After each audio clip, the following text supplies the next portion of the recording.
Now, your first alert weather with Chief Meteorologist Stephen Bowers.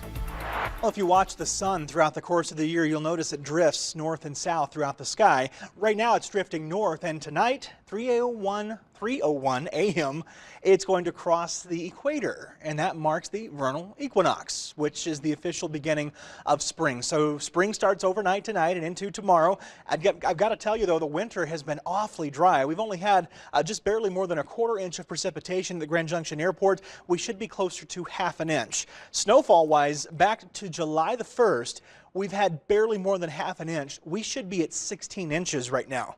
So we're lacking big time in our winter snowfall this year at the Grand Junction Airport. I don't have snow information for Montrose, but I do have the precipitation information. We're just over a third of an inch for the year so far. We should be closer to an inch and a quarter. And at Glade Park, our weather watcher up there sent me this information a little bit earlier with 1.75 inches of total precipitation, liquid equivalent, of course. That's still about half of where we should be for this time of year. Snowfall is a lot healthier at more than 33 inches. We don't have the normal amount, but he did tell me that this is about half of where we should be. So we need moisture, and we need it in a big way. So it's no wonder that moderate to severe drought is present on the drought monitor. This is last Thursday's update. It's updated every Thursday, so we'll get an update from this tomorrow. My expectations, though, are not necessarily good, despite that little bit of moisture that we got yesterday. We did get some better moisture up in the mountains, and there still is plenty of snow on the slopes of Monarch Pass. There's a live look at Highway 50 from the CDOT camera network there. There is Highway 550 over Coal Bank Pass in the San Juan Mountains, and then there's a live view from downtown Glenwood Springs, where the roads are in pretty good condition. Things are looking good in downtown Aspen. Also, there's no snow on the roads there, and the pavement itself looks okay along Interstate 70 right out in front of the Eisenhower and Johnson tunnels. There is some snow on the grassy surfaces on either side, and it's a similar story over Vail Pass at the summit there along Interstate 70. Here in Grand Junction, we've got sunshine overhead. There's plenty of it, just a few lingering clouds and still some snow on the slopes of the mesa there. 46 degrees is the temperature at the Grand Junction Airport, and we're on the way down for the rest of this evening. With the sun setting between 7 and 8 o'clock, the temperatures drop through the 40s and into the 30s by 9 o'clock, and the evening is going to be clear, but I do expect more clouds to come in after midnight tonight. The high at Grand Junction today was 47 degrees, 28 degrees was our low temperature, and there still are some areas of snow, primarily up over the mountains. Even those are gradually fading, but I do have another storm system over the Pacific Northwest that's going to be moving inland tonight and into tomorrow. What we get from this is an increase in clouds, and again, that starts after midnight tonight. We'll have plenty of clouds here over western Colorado and into the high country through the day tomorrow.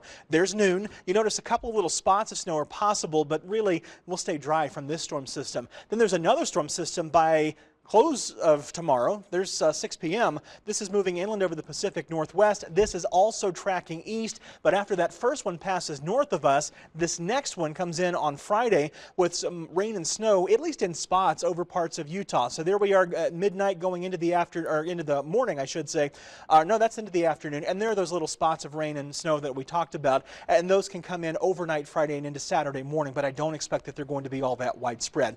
Low temperatures tonight will be near 27 degrees at Grand Junction, closer to 20 at Delta, and then mid to high teens elsewhere. Some single digits are possible up in the higher elevations. Then tomorrow we'll warm quickly through the 30s and 40s despite the clouds, and maybe a little bit more sun in the afternoon peeking through those clouds. We'll still manage to warm primarily into the lower and middle 50s tomorrow afternoon. Grand Junction can make it up to about 57 degrees. Now, I'll be quick about the 7-day forecast. Remember, they're always available for you on our website.